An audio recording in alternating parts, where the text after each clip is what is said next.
Hello, hello, lovelies. You are listening to the Love Life with Court show. And as always, I am your host, Courtney Doiron. If this is your first time tuning into the pod, well, welcome to the family. I'm sure you will enjoy today's episode.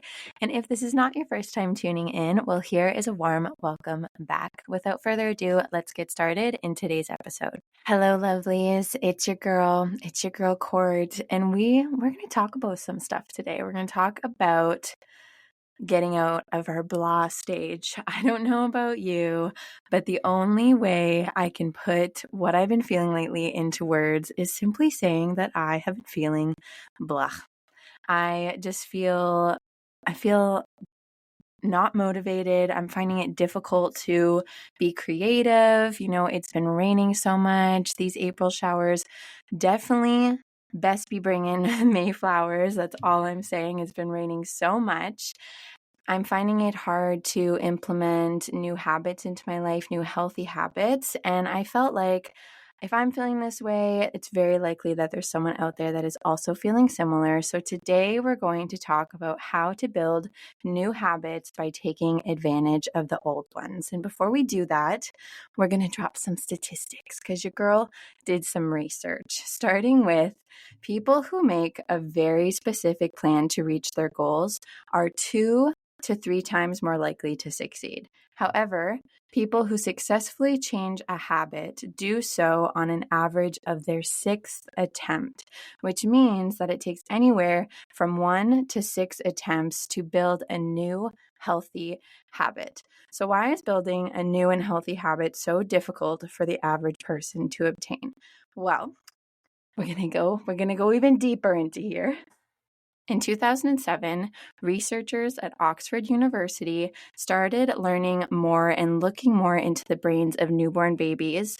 And what they found by comparing newborn brains to the normal adult brain is that the average adult had 41% fewer neurons than the average newborn. And at first glance, that did not make any sense. For if babies have more neurons, it was difficult to explain why are adults smarter and more skilled. Well, it all relates to the power, and we're going deep, girl. We're going into our smart era today, our brainy girl era.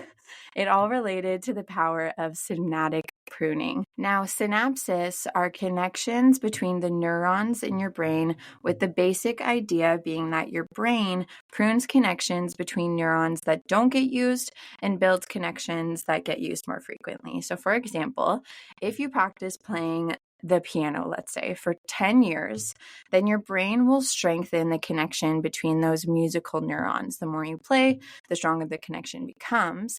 Meanwhile, someone else who has never played the piano is not strengthening those connections in their brain. And as a result, the brain prunes away those unused connections and allocates energy toward building connections for other life skills. So essentially, what this means is if you don't use it, you're going to lose it.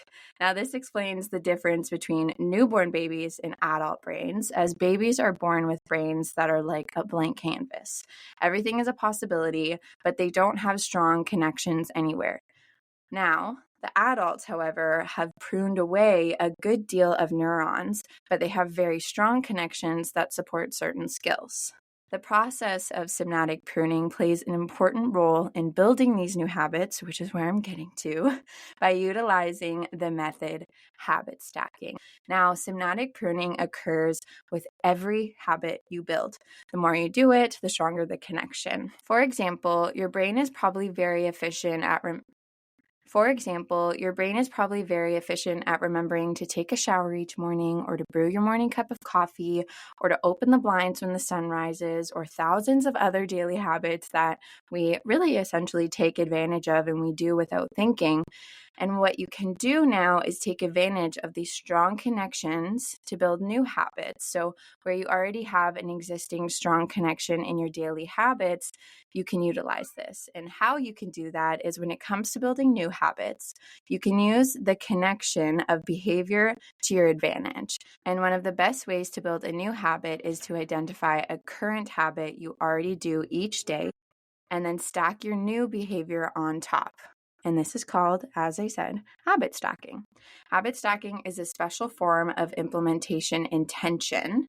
And rather than pairing your new habit with a particular time and location, like tomorrow morning, the first thing I'm going to do when I wake up is do some meditation and then yoga, all these new habits that you haven't implemented. Rather, you are following the habit stacking formula, which is after or before your current habit.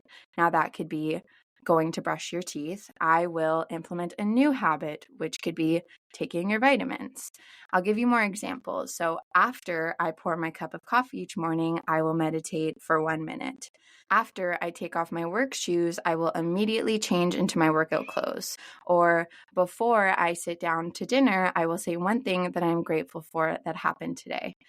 And you can insert new behaviors into the middle of your current routines as well. For example, you may already have a morning routine that looks like waking up, making your bed, taking a shower. Now, let's say you want to develop the habit of reading more each night. You can expand your habit stack and try something like wake up, make my bed, place a book on my pillow, and then take a shower. And now, when it becomes nighttime and when you climb into bed each night, a book will be sitting there waiting for you to enjoy, building not only the habit of placing a book on your pillow, but also reading more, which comes naturally and easily because that book is already there and it's a reminder for you. Now, maybe you're at the point where you are ready to introduce new habits into your life, but you're not exactly sure where to start. Well, first thing I would suggest is taking an observation day. What's going on around you and how do you spend your time?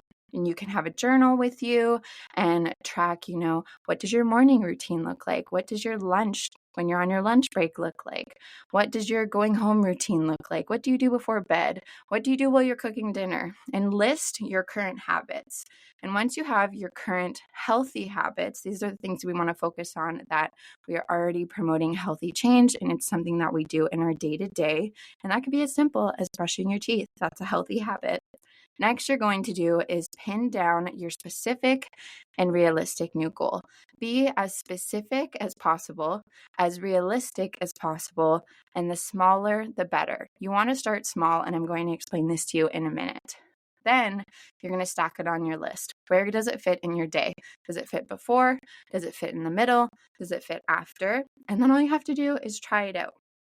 Now, why I say the smaller the better is because what is so awesome about this habit stacking techniques is that it's not limited by introducing one habit and then you're done. What's awesome is that usually these habits that you're implementing take anywhere from 5 to 10 minutes. So it's not taking a lot of time in your day. And once you have so-called mastered this habit, or you feel that it comes naturally to you now, well, it's a perfect time to reevaluate what your current habits look like, find a new one, and stack it on. Now, according to researchers at Duke University, habits account for about 40% of our behaviors on any given day. Your life today is essentially the sum of your habits and those strong connections that you are building each and every day. So why not take advantage of these habits to further benefit you and your path to success? So that's today's episode. We're keeping it real simple, real sweet, real short, and stay tuned because we will have another episode dropping this Thursday or Friday. I'm still deciding. It depends how quickly I can edit an amazing interview that I'm doing tomorrow. But stay tuned. I'm super pumped. I don't know why I'm out of breath. I'm clearly very excited. Please share or screenshot, post on your story, tag me, whatever it is, so we can continue to spread the message and empower others to build their most successful, happy, and comfortable life. And a friendly reminder to not only be kind to others, but also to your beautiful, amazing, powerful, badass self. I will see you on the next episode.